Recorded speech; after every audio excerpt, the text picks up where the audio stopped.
Last time हमने देखा था व्हाट इज सी देखा था, और हिस्ट्री ऑफ सी देखा था, and feature of C programming देखा था, बाद में प्रिंटफ और स्कैनफ देखा था।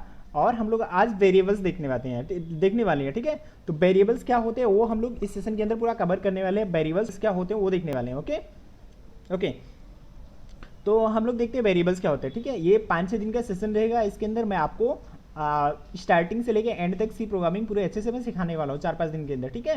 ये 4-5 दिन का वेबिनार रहेगा। ओके, तो हम लोग देखते हैं वेरिएबल्स क्या होते हैं। A variable is a name of the memory location. Variable क्या होते हैं, मेमोरी लोकेशन होते हैं। It is use to store data, its value can be changed and its can be reused many time. क्या होता है वेरिएबल्स, क्या होते हैं, वेरिएबल डेटा को स्टोर करने के लिए यूज होते हैं। क्या होते हैं, वेरिएबल डेटा को स्टोर करने के लिए यूज होते हैं, और इनके नेम को हम लोग कभी भी चेंज कर सकते हैं, और जितना भी बार चाहें हम लोग इनके नेम को यूज भी कर सकते हैं, मतलब रीयूज भी कर सकते हैं। And it is a way to represent memory location through symbols so that it can be easily identified. और ये क्या होता है, एक आइडेंटिफायर का वर्क करते हैं, एक आइडेंटिफिकेशन जैसा वर्क कर सकते हैं। जैसे भी हम लोग अपने क्लास में जाते हैं तो हमारी एक रूल नंबर होती है, रूल नंबर से हम लोग स्टूडेंट को आइडेंटिफाई करते हैं वो कौन सा स्टूडेंट है, ठीक है। तो यहाँ पे जो हम लोग वेरिएबल्स देते हैं, वेरिएबल्स एज ए मेमोरी के अंदर आइडेंटिफिकेशन का वर्क करते हैं, कि हम लोग वो वेरिएबल्स के अंदर कौन से डेटा को हमने स्टोर किया, ठीक है। तो वो वेरिएबल्स का काम होता है। Okay, let's see the symbols to declare variable. Variable को डिक्लेयर करने के लिए हमारे पास सिम्बल्स कौन कौन से होते हैं और कैसे हम लोग वेरिएबल को डिक्लेयर करते हैं, तो हम लोग अपने सी प्रोग्रामिंग जहाँ पे करेंगे हम लोग वहाँ पे जाके देखने वाले हैं वो। उसके पहले हम लोग देखते हैं वेरिएबल डिफाइन करने का रूल्स क्या होते हैं, क्योंकि हर चीज़ के पीछे कोई ना कोई रूल रहता है। तो वेरिएबल डिफाइन करने का कुछ ना कुछ रूल्स रहता होगा, ठीक है। फर्स्ट देखते हैं, variable can have alphabet, digits और अंडर स्कोर। वेरिएबल का नाम हम लोग क्या दे सकते हैं, अल्फाबेट भी दे सकते हैं, डिजिट्स भी दे सकते हैं, और अंडर स्कोर भी दे सकते हैं, ठीक है। A variable name can start with alphabet और अंडर स्कोर ओनली। और वेरिएबल का जो हम लोग नेम स्टार्ट करते हैं वो कहाँ से स्टार्ट होना चाहिए, अल्फाबेट होना चाहिए या तो अंडर स्कोर होना चाहिए, और ये न्यूमेरिक नंबर से स्टार्ट नहीं होना चाहिए। और इसमें वाइड स्पेसेस हमको जरूरत नहीं पड़ती, वाइड स्पेसेस अभी ये लोग हम लोग प्रैक्टिकली करके देखने वाले हैं एक्चुअली कैसे वर्क होता है और कैसे रूल हम लोग डिफाइन करते हैं। वेरिएबल को डिफाइन करने के लिए क्या क्या रूल्स हमको फॉलो करने पड़ते हैं, तो हम लोग प्रैक्टिकल सेशन के अंदर देखने वाले हैं। बस इसके अंदर हम लोग थोड़ी थियरी की ओवरव्यू करने वाले हैं, ठीक है। Variable name must not be any reserved keyword. अभी इसका मतलब क्या होता है, जो वेरिएबल्स का हम लोग नाम देते हैं वो कोई रिजर्व्ड कीवर्ड नहीं होना चाहिए। रिजर्व्ड कीवर्ड मतलब जैसे पहले से प्रोग्राम के अंदर डिफाइंड किए हुए कीवर्ड हम लोग यूज नहीं करेंगे कभी भी अपने वेरिएबल के अंदर। ओके, तो हम लोग वेरिएबल्स के पहले रूल देखते हैं, वेरिएबल्स के रूल क्या होते हैं वो हम लोग अपने प्रैक्टिकल सेशन के अंदर देखने वाले हैं। तो हम लोग प्रैक्टिकल करने के लिए हम लोग अपने देव सी प्लस प्लस के अंदर जंप करते हैं, जैसे मैंने आपको कल बताया था कि देव सी प्लस प्लस डाउनलोड कैसे करते हैं। ओके, तो यहाँ पे हमने अपने देव सी प्लस प्लस के अंदर आ गए। यहाँ पे हम लोग क्या काम करते हैं, यहाँ पे हम लोग न्यू सोर्स फाइल क्रिएट करते हैं। न्यू सोर्स फाइल क्रिएट करने के लिए हमको न्यू पे क्लिक करना पड़ेगा। यहाँ पे आपको दो ऑप्शन मिलते हैं, एक प्रोजेक्ट मिलता है, एक न्यू फाइल मिलती है, ठीक है। तो न्यू सोर्स फाइल पे हम लोग क्लिक करते हैं तो हमारा ये सोर्स फाइल मिल गया। अभी यहाँ पे हम लोग अपनी सी प्रोग्रामिंग की कोडिंग करेंगे। तो हम लोग पहले बेसिक स्केलेटन बनाते हैं। बेसिक अपनी को रिक्वायरमेंट क्या रहती है जो हर प्रोग्रामिंग के अंदर अपने को लिखना पड़ता है, क्या लिखना पड़ता है, पहले हमको हैज इंक्लूड stdio.h यूज करना पड़ता है, मतलब पहले हेडर फाइल हमको इंपोर्ट करना पड़ेगा, ठीक है। उसके बाद हम लोग क्या काम करेंगे, उसके बाद हम लोग मेन फंक्शंस लिखते हैं, ठीक है। मेन फंक्शन क्या होता है, मेन फंक्शन कैसे वर्क करता है ये मैंने आपको लास्ट सेशन के अंदर बताया है, एक्सप्लेन सब करके दिया है। ओके, हाँ, तो मेन फंक्शन लिखने के बाद हम लोग रिटर्न करना पड़ेगा, रिटर्न जीरो या समथिंग करना पड़ेगा। अगर हम लोग इंट मेन यूज करेंगे तो रिटर्न करना पड़ेगा, अगर वाइड मेन यूज करेंगे तो गेट सी एच यूज करना पड़ता है, ठीक है। तो हम लोग लिखते हैं हैज इंक्लूड stdio.h किया, उसके बाद int या main मेन किया। int मेन की जगह पे आप वाइड मेन भी यूज कर सकते हो, कोई प्रॉब्लम नहीं आएगा, ठीक है। अब यहाँ पे रिटर्न जीरो किया, ठीक है। अभी ये प्रोग्राम को हमको सेव करना है। सेव करने के लिए हम लोग फाइल में जाके हम लोग सेव कर सकते हैं, और यहाँ पे डायरेक्टली एग्जीक्यूट पे क्लिक करेंगे तो यहाँ से हमारा प्रोग्राम सेव हो जाएगा। तो हम लोग यहाँ पे एग्जीक्यूट पे क्लिक करते हैं। एग्जीक्यूट पे क्लिक करने के बाद जैसे हम लोग कंपाइल पे क्लिक करते हैं तो पहले प्रोग्राम सेव करने के लिए पूछेगा। तो हम लोग सेव करने के लिए प्रोग्राम किसी भी नेम से हम लोग सेव कर सकते हैं प्रोग्राम को। हम लोग यहाँ पे day 2 के नाम से सेव कर रहे हैं, और जो इसका एक्सटेंशन होता है डॉट सी होता है, तो डॉट सी मैंने लिखा और प्रोग्राम को सेव किया, तो प्रोग्राम हमारा सक्सेसफुल सेव हो गया। सेव होने के बाद कंपाइल हो गया, ठीक है। अभी हम लोग जब प्रोग्राम को कंपाइल करेंगे तो कंपाइल करने के बाद जब प्रोग्राम को हम रन करेंगे ना, तो हमको कुछ भी आउटपुट मिलने वाला नहीं है, बिकॉज मैंने कंसोल पे प्रिंट करने के लिए कुछ भी हमने लिखा नहीं है प्रिंटफ फंक्शन के अंदर, ठीक है। ओके, हाँ, अभी रन पे जैसे मैंने क्लिक किया तो आपको यहाँ पे कुछ भी आउटपुट मिलने वाला नहीं है कंसोल विंडो पे, ठीक है। ये हमारा टाइमिंग दिखाता है कितने टाइम के अंदर आपका एग्जीक्यूशन लगा, एग्जीक्यूशन टाइम कितना लगा है हमारा टाइमिंग दिखाता है, ठीक है। यहाँ पे हमको कुछ भी आउटपुट मिला नहीं, ठीक है। तो हम लोग यहाँ पे क्या देखने वाले हैं, वेरिएबल्स के रूल्स क्या होते हैं, ठीक है। तो हम लोग यहाँ पे क्या एक कमेंट डालते हैं,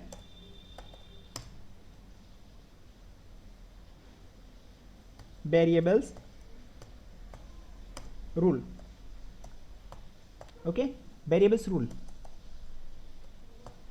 मैंने आपको वेरिएबल्स का बताया, वेरिएबल्स अंडर स्कोर से भी वेरिएबल का कैसे हम लोग डिफाइन कर सकते हैं, अंडर स्कोर से भी डिफाइन कर सकते हैं, डिजिट से डिफाइन कर सकते हैं और अल्फ़ाबेट से डिफाइन कर सकते हैं। बट स्टार्टिंग कैसे होना चाहिए, अल्फ़ाबेट से होना चाहिए और अंडर स्कोर से होना चाहिए। कभी हम लोग न्यूमेरिक या डिजिट से हम वेरिएबल को स्टार्ट नहीं करेंगे, ठीक है। तो पहला रूल हमारा ये होता है, पहला रूल हमने इंट ए किया, INT ए किया, तो ये हमारा वैलिड वेरिएबल है, ठीक है। वैलिड वेरिएबल क्या है, अभी देखो वैलिड वेरिएबल क्यों है, क्योंकि हमने यहाँ पे अल्फ़ाबेट दिया, तो हम लोग यहाँ पे अल्फ़ाबेट से ही हम लोग अपने वेरिएबल को स्टार्ट कर सकते हैं, ओके, सेमी कॉलन लगाया, ठीक है। नेक्स्ट हम ऐसे भी स्टार्ट कर सकते हैं, वेरिएबल को डिफाइन ऐसे भी कर सकते हैं, underscore A B, this one is valid, ये आल्सो ए भी वैलिड है। ए वैलिड है क्यों, क्योंकि मैंने अंडर स्कोर से अपनी वेरिएबल को चालू किया, ठीक है। अंडर स्कोर से हम अपने वेरिएबल को चालू किए, इसके लिए ये भी वैलिड है। ऐसे भी हम लोग वेरिएबल को डिक्लेयर कर सकते हैं, ठीक है। और नेक्स्ट हम लोग कैसे कर सकते हैं, नेक्स्ट हमको INT A30 ऐसे भी हम लोग वेरिएबल को डिक्लेयर कर सकते हैं। ये भी हमारे वेरिएबल्स होते हैं, ठीक है। ऐसे भी टाइप से हम लोग वेरिएबल को डिक्लेयर कर सकते हैं, क्लियर, ओके। अभी हम लोग वेरिएबल को कैसे डिक्लेयर नहीं कर सकते वो देखते हैं, ठीक है। INT2 किया, तो ऐसे हम लोग वेरिएबल को कभी डिक्लेयर नहीं कर सकते, बिकॉज हमने बताया कि आपका जो वेरिएबल होता है कभी न्यूमेरिक नंबर से वेरिएबल आपका चालू नहीं होना चाहिए, ठीक है। नेक्स्ट हम लोग ऐसे भी वेरिएबल को डिक्लेयर नहीं कर सकते, ए बी, ऐसे भी टाइप से हम लोग वेरिएबल को कभी डिक्लेयर नहीं कर सकते, बिकॉज क्यों नहीं कर सकते, बिकॉज यहाँ पे वाइड स्पेसिस आपका ले लिया ना, मैंने बताया कि आपको वाइड स्पेसिस की जरूरत नहीं पड़ेगी। वाइड स्पेसिस मतलब क्या होता है, इसके बीच में जो गैपिंग होती है दैट इज वाइड स्पेस उसको बोलते हैं, ओके।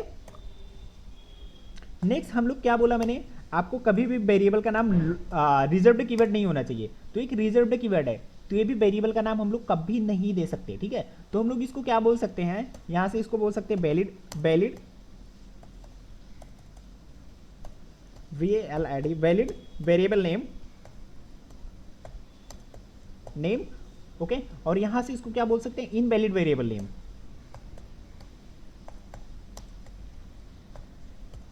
Variable name, okay. और यहाँ पे हम लोग कमेंट डाल देते हैं।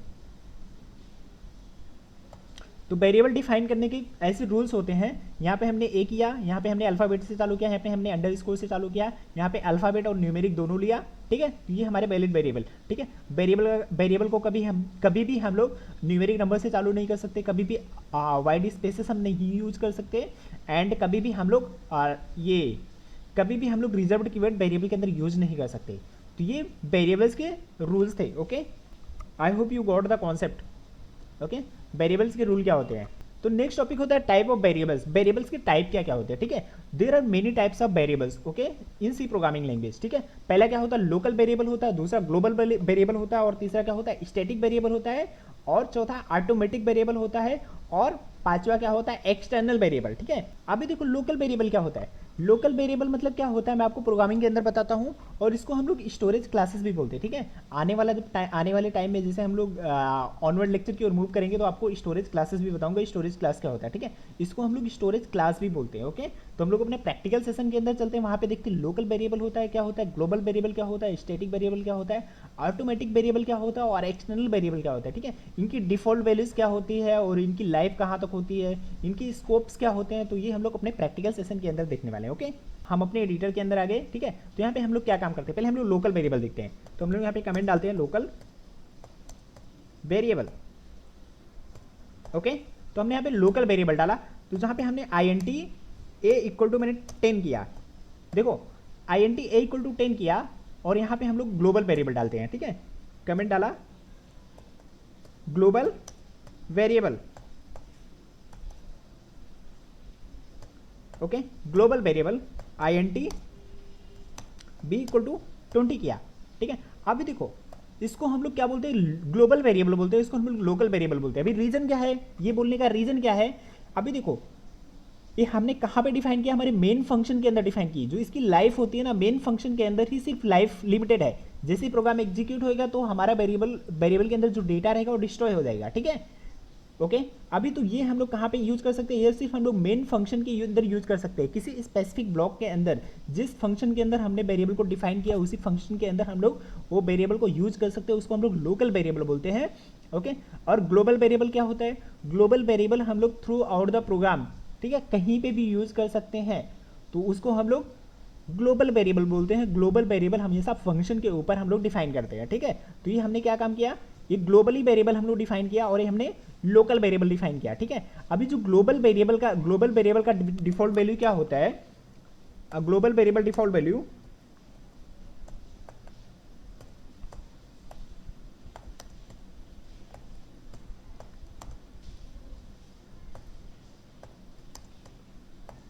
ग्लोबल वेरिएबल डिफॉल्ट वैल्यू कितना होता है, 0 होता है, ठीक है। और ये लोकल वेरिएबल का डिफॉल्ट वैल्यू गार्बेज वैल्यू होता है। क्या होता है, गार्बेज वैल्यू। अभी गार्बेज वैल्यू का मतलब क्या होता है, डिफॉल्ट वैल्यू, ठीक है। अभी डिफॉल्ट वैल्यू यहाँ पे गार्बेज होता है, क्या होता है, गार्बेज वैल्यू होता है, ठीक है। गार्बेज वैल्यूज मतलब कुछ भी आपको आउटपुट मिलेगा, कुछ भी आउटपुट मिलेगा, तो ये होता है गार्बेज वैल्यूज होता है, ठीक है। और ग्लोबल वेरिएबल का हमेशा जो वैल्यूज होता है 0 होता है, ठीक है। तो हम लोग अभी इसको प्रिंट करके देखते हैं कैसे वर्क करता है, ठीक है। तो हम और एक वेरिएबल यहाँ पे डिफाइन करते हैं, यक्स इक्वल टू, यक्स के अंदर कुछ भी वैल्यूज नहीं देती, ठीक है। और यहाँ पे हम लोग डिफाइन करते हैं INT वाई, ठीक है। अभी इसके अंदर बाय डिफॉल्ट मैंने कुछ भी वैल्यूज नहीं रखा, ठीक है। y के अंदर बाय डिफॉल्ट हमने कुछ भी वैल्यूज नहीं रखा और x के अंदर भी बाय डिफॉल्ट हमने कुछ भी वैल्यूज नहीं रखा, ठीक है। तो हम लोग इसको प्रिंट करते हैं तो हमको आउटपुट मिलेगा, तो हम लोग देखते हैं उसको अच्छे तरीके से विजुलाइज करेंगे, ठीक है। तो हम लोग यहाँ पे हम लोग प्रिंटफ फंक्शन यूज करते हैं, प्रिंटफ। यहाँ पे local variable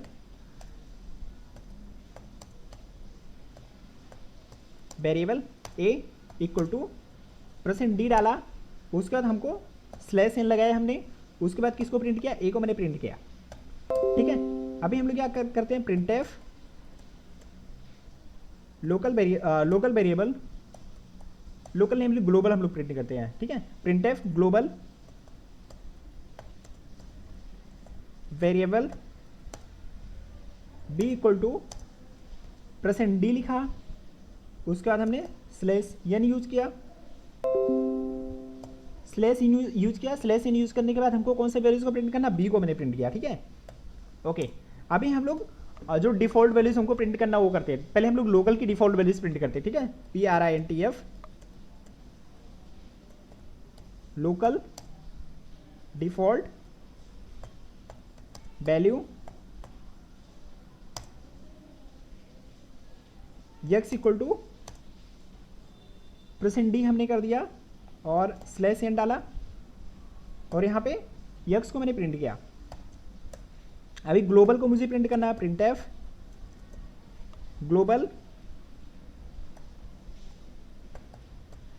global default value.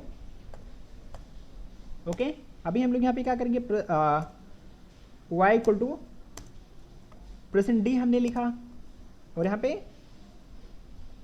उसके बाद हमने क्या, y को प्रिंट किया, ठीक है। अभी हम लोग ये प्रोग्राम रन करेंगे, रन करने के बाद हमको आउटपुट क्या मिलेगा, a के अंदर हमारा कितना कौन सी वैल्यू जाएगा, 10 वैल्यू जाएगा और b के अंदर हमने ग्लोबली कितना डिफाइन किया, 20 आएगा, ठीक है। अभी a की जो डिफॉल्ट वैल्यूज रहेगी गार्बेज वैल्यू, आपको कोई भी वैल्यूज मिलेगा और जो y की डिफॉल्ट वैल्यूज मिलेगी आपको 0 मिलेगी, ठीक है। ओके तो प्रोग्राम को हमने कंपाइल किया, प्रोग्राम हमारा सक्सेसफुल कंपाइल हो गया। प्रोग्राम को हम रन करते हैं। वेट गाइस, यहाँ पे रिटर्न के ऊपर ये लिखना है, आई थिंक मिस्टेक हो गया। ओके ये रिटर्न के ऊपर लिखना है। हम लोग प्रोग्राम को कंपाइल करते हैं, कंपाइल किया, प्रोग्राम सक्सेसफुल कंपाइल हो गया। उसके बाद प्रोग्राम को हम लोग रन करते हैं। रन करने के बाद देखो आपको आउटपुट मिला, ठीक है। ये हमारा a के अंदर इतनी वैल्यूज थे, b के अंदर नहीं, और x के अंदर आपको वैल्यूज मिला, ये 1 वैल्यूज मिला, ये गार्बेज वैल्यूज आपको मिला, और y के अंदर आपको जो वैल्यूज मिला वो 0 वैल्यू मिला, ठीक है। तो ये हमारे लोकल और ग्लोबल वेरिएबल होते हैं, ठीक है। नेक्स्ट हम लोग देखते हैं कौन से वेरिएबल, ऑटो वेरिएबल क्या होता है, ठीक है। ऑटोमेटिक वेरिएबल और ऑटो वेरिएबल क्या होते हैं वो देखते हैं, ठीक है। तो हम लोग ये प्रोग्राम को यहाँ से लेके यहाँ तक इसको कट कर देते हैं, ठीक है। नहीं इसी के अंदर हम लोग या तो लिखते हैं, ठीक है। ऑटोमेटिक वेरिएबल क्या होते हैं, ठीक है। तो हमने यहाँ पे क्या डाल देते हैं, कमेंट डाल देते हैं ऑटोमेटिक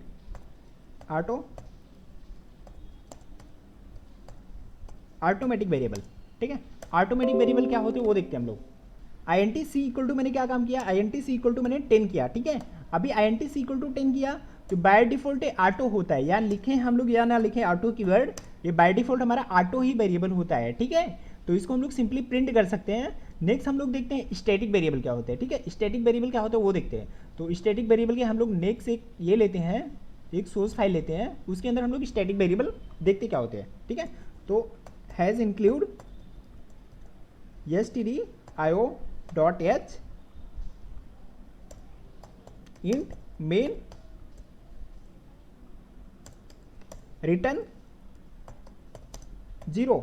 ये बेसिक स्केलेटन हमने प्रोग्राम का बना लिया। ठीक है, और ये हम लोग प्रोग्राम को कंपाइल करते हैं, मतलब सेव करने के लिए यहाँ पे डे 1 2 डाल दिया और सी डाल दिया। ठीक है, ये प्रोग्राम हमारा सक्सेसफुली कंपाइल हो गया। ठीक है, अभी हम लोग क्या देखना है, स्टैटिक वेरिएबल देखना है। स्टैटिक वेरिएबल क्या होते हैं। ठीक है, स्टैटिक वेरिएबल डाल दे रहा हूँ, स्टैटिक वेरिएबल मैंने डाल दिया। ओके, सी अभी हम लोग देखते हैं स्टैटिक वेरिएबल। पहले हम लोग क्या काम करते हैं, स्टैटिक वेरिएबल बनाने के लिए हम लोग एक फंक्शन बनाते हैं। ठीक है, क्या बनाते हैं, एक फंक्शन बनाते हैं। वाइड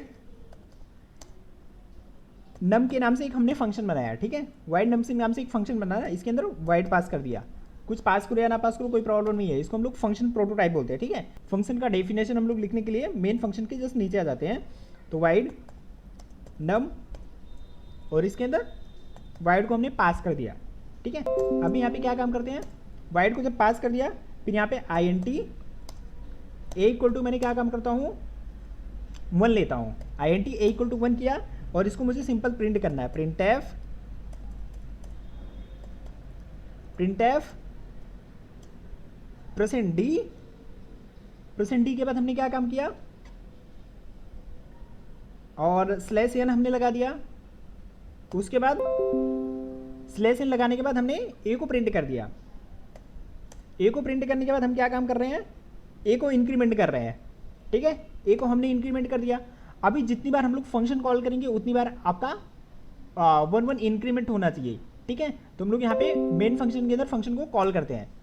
तो हमारे फंक्शन का नाम क्या है, नम है। नम को मैंने कॉल किया। ठीक है, और 1 टाइम नम को कॉल किया, 3 बार 4 बार मैंने कॉल किया। ठीक है, अभी ये प्रोग्राम को हम लोग सेव करते हैं। सेव करने के बाद इसका आउटपुट देखते हैं। ओके, प्रोग्राम सक्सेसफुली कंपाइल हो गया, प्रोग्राम को रन किया, देखो 111 मिला। अभी 111 क्यों मिला, हमने तो यहाँ पे इंक्रीमेंट किया था, इंक्रीमेंट यहाँ पे होना चाहिए ना, बट यहाँ पे हमको 111 मिला।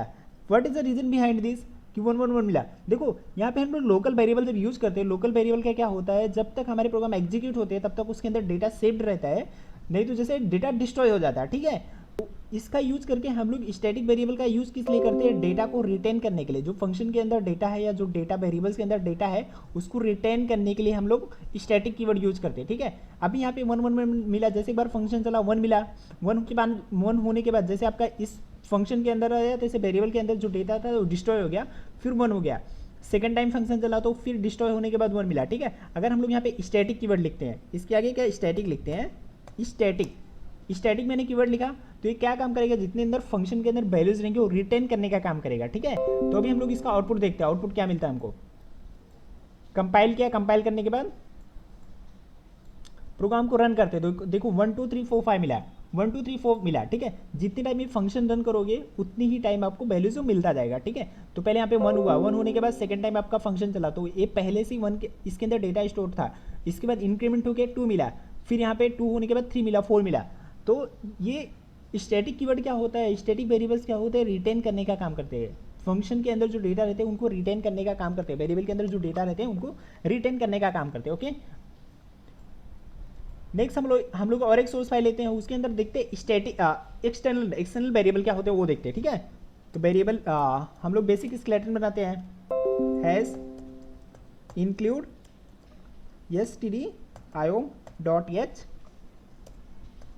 Int main return 0। ओके, अभी प्रोग्राम को हम लोग सेव करते हैं।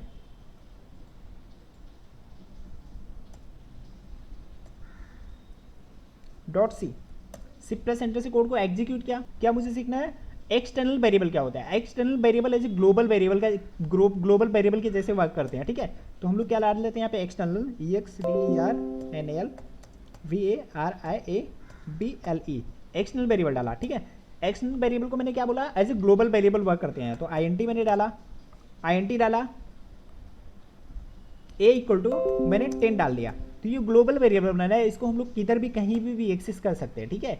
अभी ये एक्सटर्नल वेरिएबल जरूरत क्यों पड़ती है, अगर मुझे दूसरे प्रोग्राम फाइल से या दूसरे सी प्रोग्रामिंग फाइल से मुझे वेरिएबल को यूज करना है, तो हम लोग एक्सटर्नल कीवर्ड यूज करके हम लोग वहाँ से वेरिएबल को उसके अंदर से यूज कर सकते हो वेरिएबल को, ठीक है। तो हमको फिर बाद में दूसरे फाइल के अंदर वेरिएबल को डिफाइन करने की जरूरत नहीं पड़ेगी, ठीक है। अभी दूसरे फाइल से वो वेरिएबल को मुझे यूज करना है, तो हम लोग क्या यूज करते हैं, एक्सटर्नल कीवर्ड लिखते हैं, ठीक है। एक्सटर्नल कीवर्ड लिखने के बाद वेरिएबल का नाम देते हैं और डेटा टाइप उसका डिफाइन करते हैं, क्योंकि यहाँ पे जो डेटा टाइप हम लोग यहाँ पे डिफाइन करेंगे सेम डेटा टाइप हमारा वहाँ पे डिफाइन होना चाहिए। तो EXTERN एक्सटर्नल कीवर्ड लिखा, INT a लिखा, तो इसका मतलब क्या हुआ, ये हमने क्या, एक्सटर्नल वेरिएबल मतलब इस दूसरे फाइल से मैं वेरिएबल को ले रहा हूँ, मतलब दूसरे फाइल में वेरिएबल को ले रहा हूँ। यहाँ पे ग्लोबली वेरिएबल को डिफाइन किया और यहाँ से हम लोग दूसरे फाइल से वेरिएबल को ले रहा हूँ। वो कौन से कीवर्ड से ले रहा हूँ, एक्सटर्नल कीवर्ड से ले रहा हूँ, उसको हम लोग एक्सटर्नल भी बोलते हैं, ठीक है। एक्सटर्नल कीवर्ड से मैं ले रहा हूँ वेरिएबल को, ठीक है, ओके। अभी देखो हमको यहाँ पे इसको प्रिंट करना है, तो हम लोग प्रिंट भी कर सकते हैं। आउटपुट हमको मिलेगा, कितना मिलेगा, आउटपुट हमको कितना मिलेगा, 10 मिलेगा। अभी मुझे इसको प्रिंट करना है, तो हम लोग यहाँ पे इसको प्रिंट करते हैं, printf %d /n डाला और किसको डाला, a को मैंने प्रिंट किया। तो a के अंदर हमारा कितना 10 स्टोर्ड है। तो यहाँ पे कितने वैल्यूज मिलेंगे आपको, 10 मिल जाएंगे, ठीक है। कंपाइल किया, कंपाइल हो गया, सक्सेसफुली रन किया तो प्रोग्राम रन हो गया, ठीक है। और अभी हम लोग नेक्स्ट सेशन के अंदर देखने वाले ऑपरेटर्स क्या होता है।